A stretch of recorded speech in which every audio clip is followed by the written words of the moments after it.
Good morning, everyone. Welcome to Gulfstream today. Ron Nicoletti along with Ashley Mayu. We had a couple of raindrops early this morning, so we're going to start the day with a good turf course, but the main track is fast. And you can see we got those blue puffy clouds right now, so it looks like things have turned around. Of course, it's South Florida in the summertime. You always got to expect maybe a raindrop or two. Good morning, Ashley. Hello. This is weird. Yes, we're sitting beside each other as the world starts to unravel from the pandemic. So great news for us here, just because we have more fun together and everything like that.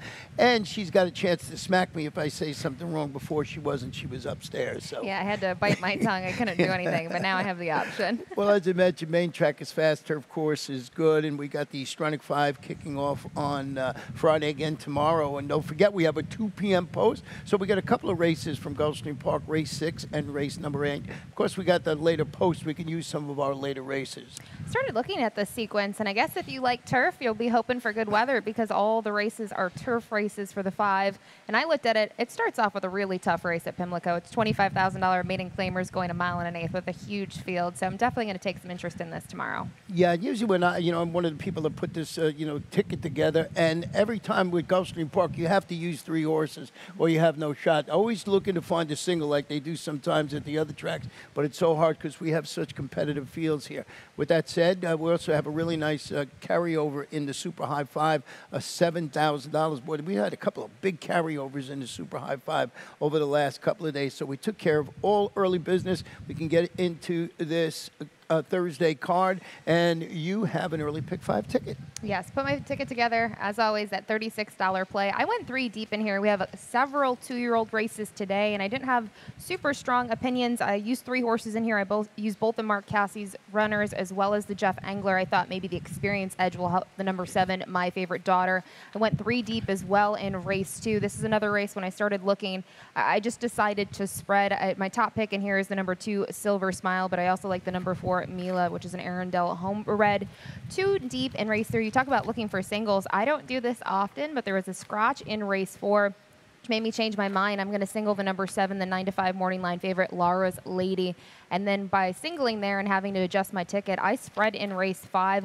Originally was going to go 3 deep. Decided to toss in the number 8, Tony's Rose, who I think last time out, if you watch the replay, certainly had some problems. So that made my ticket the $36 play. Yeah, that's a great betting race, and that's the second leg of the Rainbow Six this afternoon. But going to this first race, you're absolutely right. You're watching the board right now, and you might have done the right thing by going with the number 7 horse on your ticket there, because you're just going with the previous experience. But as I was away up in Pimlico, you told me how good that Mark Cassie, was doing with his 2-year-olds, and I went with the number 2 French Frank, who's debuting for Mark, who's 3 for 4. That's 75% with his 2-year-old starters at the meeting, and I like the breeding on this horse. Bred to love the turf. That's why I went there. Yeah, the whole pedigree suggests a turf. Kind of looking at Al Mazor. He was a listed winner at 2, but he was really talented. 3 at a hat trick of Group 1 victories overseas. And then I believe when I did some research, because it's a little hard when you use Formulator, but he had his first runner, which ended up being a first winner for the stallion. So something to kind of note there. I think the pedigree here is huge. I actually went with the other Mark Cassie, so we're thinking alike. I went to the number 5, Mo Touring. Yeah, Mo Touring, as you mentioned, Daughter Tourist, has been working really steadily up at on both turf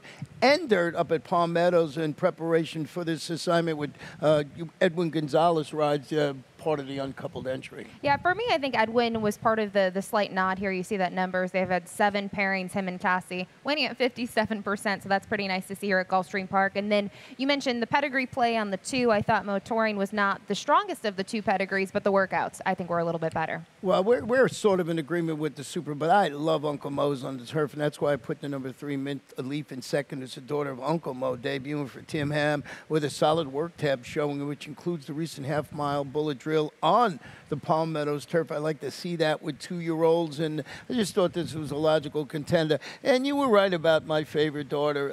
Just with the previous experience, maybe you go with a horse like this. And you mentioned Cassie. Cassie's horse won that race, Laurel Canyon, on the 13th of May. This one was just kind of an even third in the end, but did close the gap a little bit. And you see since then, do have that one published workout on the turf. It wasn't anything spectacular, but you do have a surface change. I just thought the experience edge with the workouts might be the right move here. here. Yeah, sometimes that's the right thing to do with these 2-year-olds when they first come out here. You can, if you watch behind us, they're all singing and talking to each other. It's a whole new experience for them. With that said, let's go with 2-year-olds again in the second race. 5 furlongs. He's a maiden claiming Phillies 2-year-olds are going to run for $50,000. And I went with the number 5 in here, Robey. I'm still trying to figure out what Peter Miller is doing. I asked somebody. He's got a lot of horses up in Ocala, and he wants to get one start in here before he's stationed in California. So this one is actually a Cal-bred daughter of Twirling Candy, debuted for Peter. But look at his average with his 2-year-old first-time start. It's really good, and that's why I went there. And I like the work that Sammy Camacho does. Yeah, this is one that, you mentioned. You're not sure what to do with them. Peter Miller had that other first-time starter last week that finished third, and we mentioned maybe the horse had just been in Ocala, going to race here. The other thing is when you look at the pedigree, Twirling Candy with 2-year-old first-time starters, 19%. So I still use this horse a little lower on my tickets than you, but this one's kind of a sneaky one. I'm not sure exactly what to do. Yeah, and, the logical one probably in there. I don't know if it's the morning line favorite. Yes, it is the number 2, Silver Smile, who's the daughter of Long Island Sound by Warfront. If this one was on the grass, I'd be jumping all over it. But still good connections with Kathleen O'Connell in the half-mile workouts. A couple of really not half-mile workouts showing over the track. Yeah, I love Kathleen O'Connell and the work that she does. She does really well with horses debuting at this meeting, claiming level, winning at 15%. And then you mentioned kind of the pedigree here. This is a half to Noted and Quoted, who won the 2016 Grade 1 Chandelier. She amassed about $290,000 in purse earnings. So I kind of like the family kind of looking at that. And for me, the workouts aren't the sharpest maybe that we've seen in 2-year-olds, but I think they're pretty good, and she showed a progression. Well, what about the number 4, Milo, who had a little further down on my ticket, ridden by our leading rider today, and that is Edgar Zayas. We always talk about these 2-year-olds or first-time starters when they have a slew of workouts, and that's the case with her. I mean, you see those 2 lines there. They're filled with her workouts, and I do like some of the moves. I like that they've gone the 3 furlongs. Now they kind of steady on the 4 furlongs, and I thought the breeze on May 15th, 48-2, was pretty solid there at Arundel. Yeah, it's one of the things that I've always backed off, and I don't know why. I would like to see the stats on it. The more works, I always think in my mind at least, took them longer to get this horse to the track, but maybe it's for the better. So, good horse. I mean, I have the horse on my ticket, but I also used the number 7, Hang On Honey, who was a thoroughbred, homebred daughter of Mucho Macho Man, debuting for Kathy Ritvo. 5 local workouts showing, including that recent 5-furlong stamina enhancing drill. I like that. Luca Panici in the saddle. Mucho Macho Man's the progeny haven't lit up the world, but I just think with these connections, and I like the work. Kathy does a very good job and flies a little bit under the radar. And she might have an edge here. I mean, she did train the mare. You can see the mare there, USS O'Brien, who won the Golden Beach. And when I saw the rain today, I was thinking this one would love an off track because the mare was 2 for 2 on the wet going, but she was a really nice racehorse as well. So this is a good price play. Hopefully you'll get 10 to 1. Well, let's go to race number 3, and it's on the turf. It's a 1-mile allowance. These are state-bred 3-year-olds, and I have the number 3 on top of my ticket, Fulmini, who's dropping into the state-bred allowance and turning back to a mile. Followed. I want to go back and show you this performance. We're going to pick it up, and this is in the Cutler Bay. It's 2 starts back for this horse, and this horse, if you look at the board, you'll see was 25 to 1 that day. We're going to pick it up here, as you see, from the top of the stretch to the wire. I thought ran a bang-up race, and this was at this mile distance that this race is today. So I just thought that the number 9 horse in here just had the lead. I thought, right to the wire. This is a Pete Aiello absolute who do you like in here coming to the wire. Just inside gets second in there. They try the, stakes race in the next one, and English Channel going a little longer. I'm going on with this horse off that performance. Yeah, the Cutler Bay was huge, just knowing that Annex was so well respected out of the Bill Mott barn. And then last time out, got a similar trip, was pressing the pace in there, but tired. So maybe those 2 big efforts back-to-back took something out of him, but seems to be training well again. I mean, the connections, they're just hard to ignore here. What about the number 2 officiating, who is, as you mentioned, now in the Saffie Joseph Jr. barn, and this one is the Son of Blame, wheels back. Ran okay. Ran okay. I think you look at the races since the maiden score here in early March. I thought it was a big second behind Indy Lion in the sophomore turf over at Tampa, then came back here to Gulfstream Park and was third. Kind of tired. That's not really what we've seen from him before, but I thought he got a little tired late in that race, now switching to a barn. But, I mean, the thing that I thought was crazy is the workouts. But, this horse was firing bullets kind of at the end of when Bill Mott had the horse, and then I saw the most recent drill, 46-4. So this horse might be a nice worker in the morning. We'll see if that translates to race day. Yeah, and Saffie, pretty solid with new additions to the shed row, but sort of definitely an equal going from Bill Mott to Saffie Joseph Jr. Bill Mott, one of my all-time favorite trainers in the whole world. I did use the number 7, who you have a little further down in third, and that's Glosso, who was beaten only 2 lengths on the turf. That was in the 1 mile grade 3 Kitten's Joy in January. Returns to grass, makes his first start since failing to fire. They threw this horse into the Florida Derby, the grade 1 Florida Derby. Antonio Sano, Leonel Reyes. This one, I think, is a little intriguing in this spot. I think you just got to toss the Florida Derby. It's a dirt race. It was going long on the dirt. You mentioned it's a grade 1, but the horse was 174 to 1. Yeah. So that just tells you throw out the race. And before that, I mean, this horse was trying to sit off the pace, made some moves in there, but again, was facing Annex, was facing Scarlet Sky, Chess's Dream. So not facing any of those big wigs today. I think this horse has a live shot and has had a bit of a freshening. So I think that's always a good angle. And advance cash you have in third, and I was going to ask you to advance me some cash a little later on so I could play the Rainbow Six. I was going to say Rainbow Six are your long shot because I might need to save some so I can bet. Advance cash for me was just a speed play in here. This horse has early foot. We've seen that the last 3 starts. This horse has made the lead and has tired in the stretch. That was going a mile and a 16th most recently. So today, I think cutting back to a mile, I think this horse can at least get a piece of it. And I loved the race 2 back. Was third, beaten by 5 lengths, but the winner was Yes This Time. Yeah. So Yes This Time is kind of a beast on the turf as we saw in the last stakes win here. Yeah, so that is the first 3 races on the card. We're going to take a short break. We'll come back and show you my Rainbow Six ticket.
Welcome back to Gulfstream today. Ron Nicoletti along with Ashley Mayu. Just a couple of minutes past noon. Rainbow Six is going to start in race number 4. And as you mentioned at the top of the show, lots of 2-year-old racing today. And you expect that in South Florida during the summer months. And let's show you my ticket here. And it is $43.20. And, you know, I went 3 deep in here. I always do this in the opening leg, but you're absolutely right about Lara's Lady. Looks so strong in here for Saffie Joseph Jr. I used Soul Flight and basically just saved because I didn't want to get knocked out in the first leg. But I can understand people putting the ticket together that would single his horse, Lara's Lady, with no doubt. 3 deep in race number 5. I like our next roll in there, even though it didn't run that well last time out. You're getting 2 from Georgina Baxter. I'm praying for that in the longer. My best bet today is Frankie's Girl, who faces straight 3-year-olds after a couple of races against older horses in there, and I think that horse should run well. And I got an interesting horse in race number 8, and that's the number 9 Fairhead Boy, who's in the Saffie Joseph Jr. barn. He's my long shot today. I'm going to actually go back and show you a race from 2019. So it just got in a lot of trouble in that race. I like the connections, and I just think that horse could run well at a price. But this 4th race is at 4.5 furlongs. Maiden special weight, state bred 2-year-old fillies. You mentioned we did have 2 scratches in here of the number 4 and the number 5 horse in here. Spirit Wind was going to be my choice, or second choice on the ticket. Had previous experience. Yeah, that was going to be my top pick in here, so I had to go with my now single, which is the 7 Lara's Lady. I mean, both the half siblings have broke their maiden sprinting. It's Saffie. We've seen his 2-year-olds. They've been faring pretty well on debut, and the workouts, I think, when you look at the others in the field, they kind of stand out. Yeah, it looks like the one to beat there, Ed Gonzalez in the saddle. But Soul Flight is a daughter of social inclusion, debuting for Tim Ham. A trio of nice workouts showing over the Palmettos training track. Edgar Prado rides a lot for Tim Ham down here in the summer. Edgar back in town now. And I just thought this was a logical one. And then you use, Robin, who debuts for Kathleen, who's pretty solid with her 2-year-olds. Yeah, from there, I think I just used connections that do well with 2-year-olds. You mentioned Robin, and then Cajun Cousin. We just talk about Cajun Breeze and Michael Yates. He does quite well with them. Yep. So to me, it was kind of just anyone after Lara's Lady. I just thought that horse had the best works. And Safi, what he went 3 on, I believe he won 3 races in a row on Sunday, Monday, excuse me. We ran on Monday, of course, Memorial Day. So let's go to race number 5, 5 furlongs on the turf. Claimers, fillies, and mares, 3 and up, $12,500. I did go with the number 5, Our Next Roll on top, who I think should have the screws tightened after returning from the layoff. He goes up, presses the pace, tries to finish 5th at this level and distance. As I mentioned when I was talking about my ticket, Georgina has 2 in here. She's also got Taylor's in orbit. She's pretty good with horses making their second start.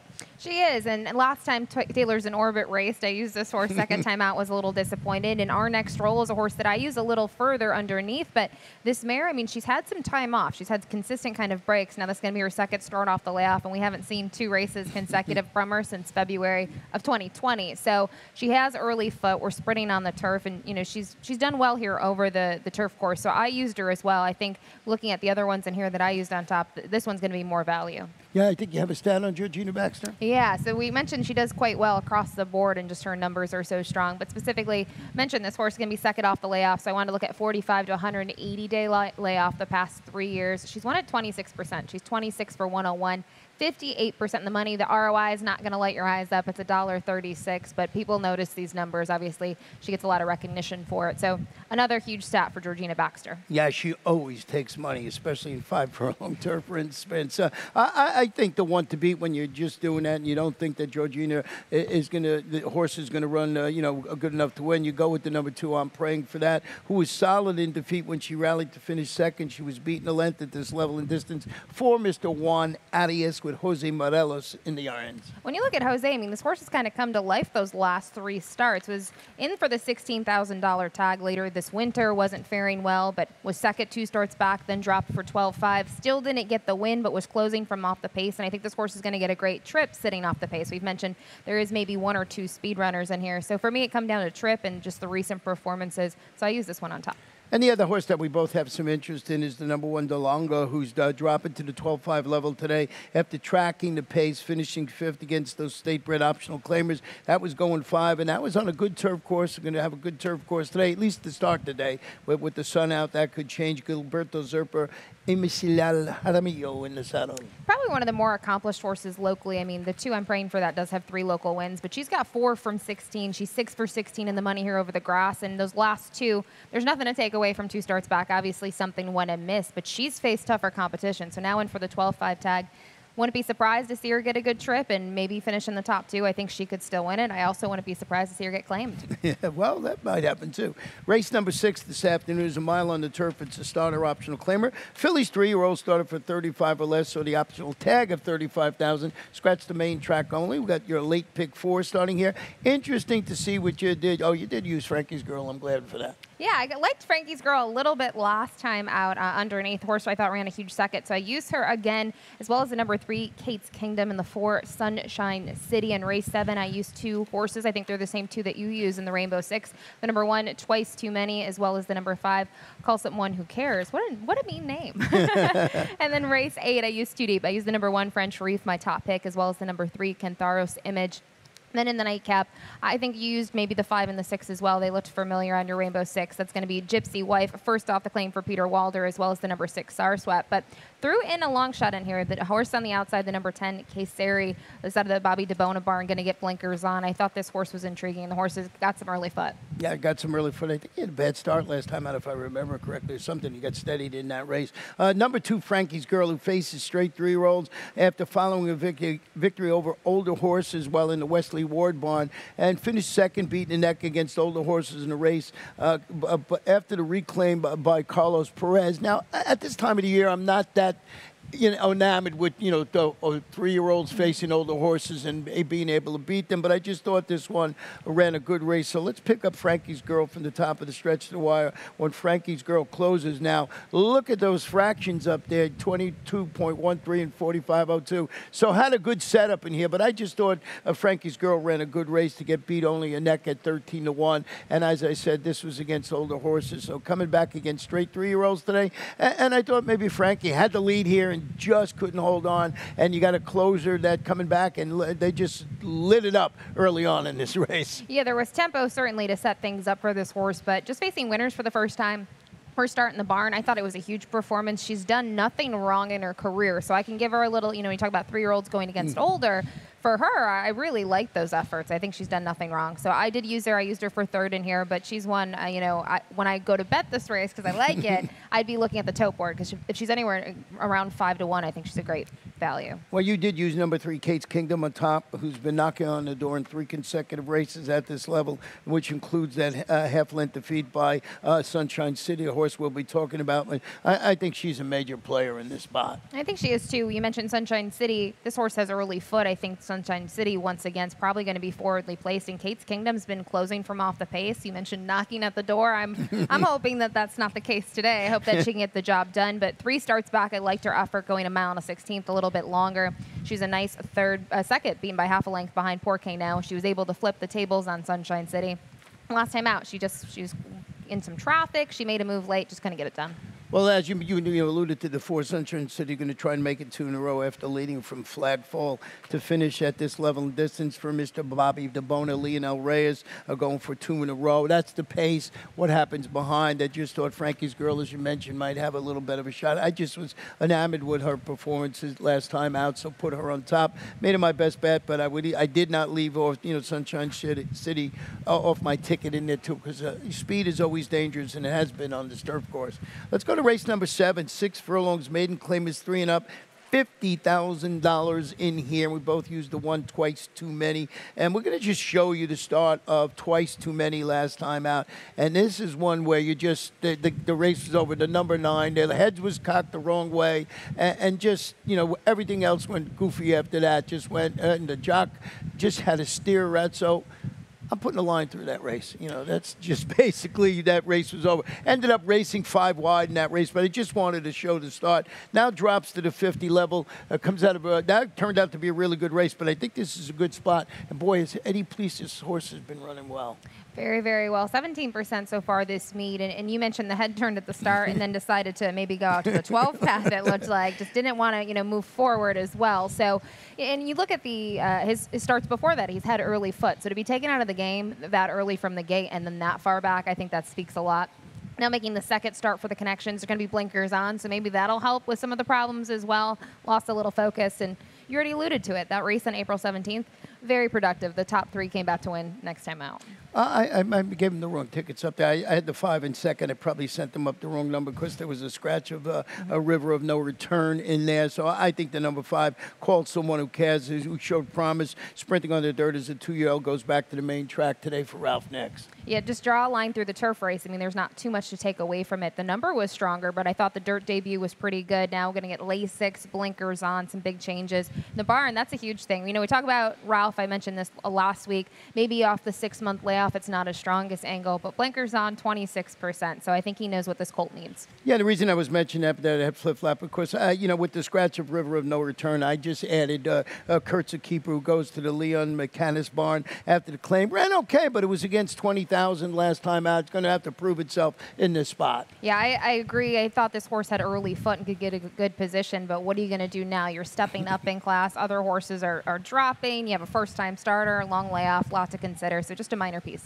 Well, let's go to race number 8 this afternoon. 5 furlongs on the turf, allowance optional claimer, 3 and up, or the optional tag of $25,000. And I mentioned fair-haired boy who's now in the Sappy Joseph Jr. barn. So that's one check, right? You got to like that. It's a good check. Yeah, it's the son of Cairo Prince. He makes his first start. Now, this is going way back. This is in the $200,000 Laurel Futurity. I'm just going to show you the beginning right here as they're just coming out of the gate a little bit, and you're going to see fair-haired boy right there, and just gets slammed in there. You've seen this happen 1,000 times. Just has to totally put on the brakes and get taken out of there. You're going to see it just momentarily. Just comes all the way back. You don't know if something happened that day because this horse hasn't been seen since 2019, but didn't run badly in the stretch. I just thought this horse was okay.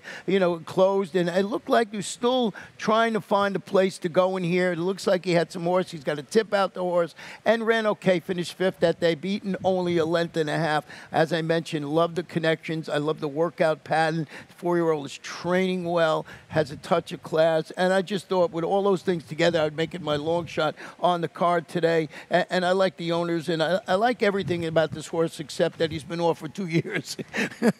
I think you just said all the good things. That was so many compliments and all in one of a statement, I guess, there. But you mentioned, I think the biggest concern I had is the long layoff. Yeah. I mean even absolutely. though Safi does great work, 34%, the long layoff always kind of is a little bit of a scare for me. But you look at his 3 races, even the 2 that he finished 5th, he's still flying. He still gives you a great effort, goes to a really great barn. So I didn't use him. I always know when I don't use Safi, that usually is a bad thing because he usually wins. Yeah, but I think the logical 2 in here are the one you have on top, French Reef and Cantharo's Image. But, I wanted to I'm always looking for my long shot. But French Reef might be the one to fear in the spot. He's going to step up again. I thought they've been 2 really solid wins. Last time out, he had kind of grinded out, and then 2 starts back, he was a dominant winner, picking up that 2nd lifetime win. So pretty strong record. And then I want to dig more into Rohan Crichton's record. So I do have a trainer stat here for the trainer of French Reef, specifically just looking at winners last out the past year. Pretty strong numbers: 12 for 49, 24%, 55% in the money with a $1.65 ROI. So, I mean, I really do think French Reef should hit the board in here, has the early speed that you need kind of on the rail. Edwin Gonzalez in the irons. I feel like I praise Edwin as much as you praise Safi. Yeah, well, and Rohan Crichton, he was the leading trainer, of course, down at Gulfstream Park West, the final Gulfstream Park West meeting, and Rohan does an excellent job. And he's one of those trainers. He's sort of like Antonio Sano. When he gets hot, you got to pay attention. It's a streaky barn, so certainly a logical contender in there. And then the number 3, Cantharo's Image, was a game and defeat, really, when he followed that hard-fought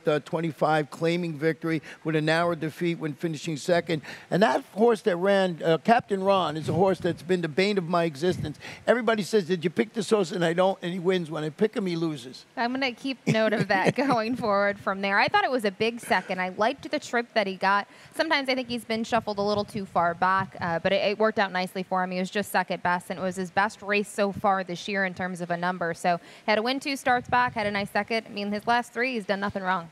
Well, let's go to the final race on the Thursday card. It's 1 mile on the turf. Claimers, fillies, 3-year-olds of 4 and up.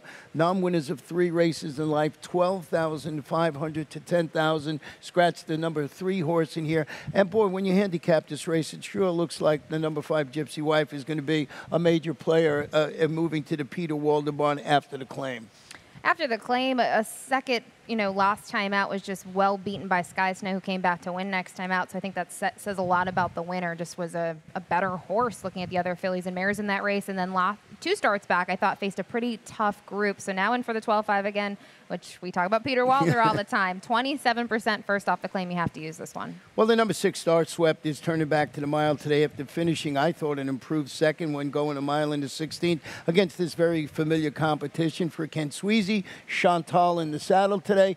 Kent and Chantal have hooked up for a winner or 2, so I just thought Star Swept was a major player in this spot. You see when she kind of made that first start off the long layoff, she made it a winning one. She was not well respected, and she picked up her 2nd lifetime win. I thought she kind of fell flat in her other efforts, but you mentioned last time out was an improved performance. Chantal was aboard again today. The barn's another one that's been doing really well so far at the meet. They're in the top 2 about a third of the time. So connections and just recent performance, I think, makes her a major contender. I like the fact that you have number 10 Kasseri on your ticket. I like that horse a little bit today. Was tooling around about making that horse my long shot today, and then went to the other horse. So I think this horse going to get the blinkers on this afternoon, can run well.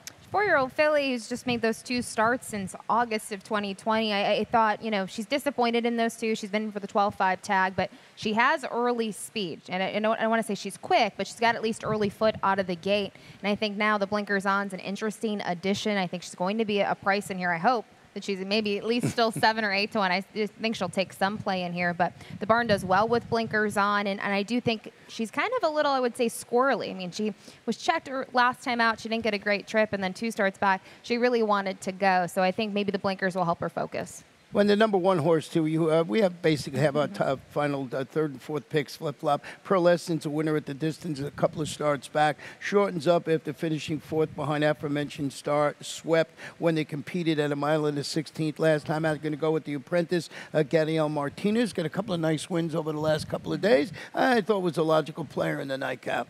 Thought the wind two back was pretty big from her. I mean, she was kind of kicking clear, even though she won by half a length. She was still hitting her best stride late at the mile. And then last time out, I was honestly a little disappointed. I know I loved her, and I make notes of those things. And she finished fourth. She didn't have that same punch, but she seems to really like it here. I mean, when you look at her records, she's got 2 wins here. A couple horses in here don't even have a win over the turf course. Well, that is how we see the 9-race card. And now we're going to turn it over to our lightning round here, and we'll see what we got going. And as we do each and every Thursday when we come back, or whatever day we do come back to racing, we show the jockey and trainer standings. We'll start with the jockeys, and it looks like the Edgar Zayas got a little racing move. He moved up a little bit. 53 over MSC Al Jaramillo on 46. Edwin Gonzalez 42, and Paco up north now, I believe he has 41. So I think Miguel Vasquez, he's going to start getting hot. He's got a lot of actually live mounts today, I thought, on the program. And I think, you know, it seems like the race is on for second, but this flip-flops so much at the meet. I mean, Edgar Zayas does have,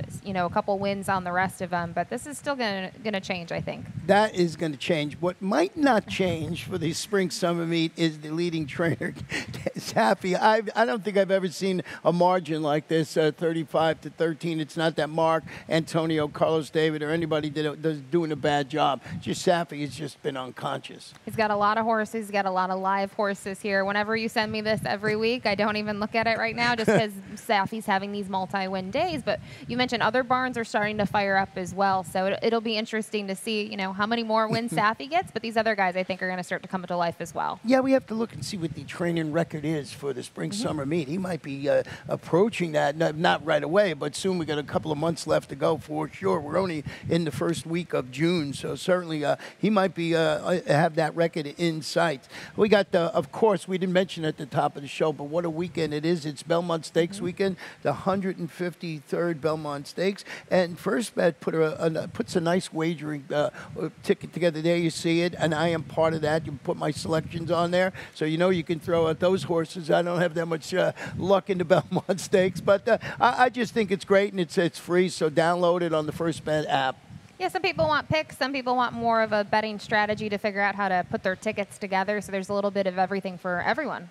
Yeah, and I mean, it's really got some really nice people on there. All the Stronic folks put their picks in. And as you mentioned, they really go through these races. So that is, Joe, all you got to do is download the First Bet app. And let's quickly show you the field of the Belmont Stakes this afternoon, the 153rd running. And there you see it. And the 2-to-1 favorite, Essential Quality, is certainly the one to beat. Has not done anything wrong. You know, lost one race, and that was by a length in the Kentucky Derby. So, I mean, the one to beat in there. But, you know, I'm going with my old buddy, Rocky World. I'm a speed guy. I'm going with the speed of the speed in that race. I was going to ask you who you were going to pick, and I already knew it would be Rocky World. I think, as you mentioned, Essential Quality has only got that one finish where he finished fourth in the Derby. But I think he had some excuses. He had to go wide in there. So I think he's the horse to beat. But we all know I'm biased as well. I got to root for Known Agenda, not just because he's the Florida Derby winner, but I think he's been kind of a different horse since the equipment changed, since he put blinkers on, and he had a dreaded post in the Derby. Yeah, and he's just going to sit a really nice trip in here. I mean, I've got him second on my ticket. I actually have Essential Quality a little further down, but mine is a speed play with Rocky World, of course, with Joel Rosario, who's right up there as one of my favorite riders, and especially on speed horses. And I just wanted to backtrack. I thought this was such an impressive performance on Monday when Chuck Willis won the Golden Glades. It's a pretty nice horse. I was enamored with his performance. Go back and show you the stretch run in there. He's the number 8 horse in there, 7-2. And I just thought he ran a great race in this one, and just something to mark down. You know, as we have these stakes races throughout the summer, a horse like this, I hope he sticks around, and we'll see him throughout the summer. We knew he was quick, but when I saw 23-4 and 46-4, I was like, uh-oh, like, how's this going to pan out for him? But he still finds that next gear. I looked up the Beyer speed figure, came back as a 91. So he's won his last 4 in a row, and his lowest Beyer has been a 91. So he seems like he could be a really nice kind of turf horse on the grass, I should say, for stakes, maybe up north at Woodbine. Well, that is how we see the action thus far on Thursday afternoon with the main track fast. Hey, look at that. Turf course is already firm. So there you go. It took you that fast for it to get firm here in South Florida. So good luck with all your picks throughout the afternoon. We'll be back throughout the day, give you some useful insights.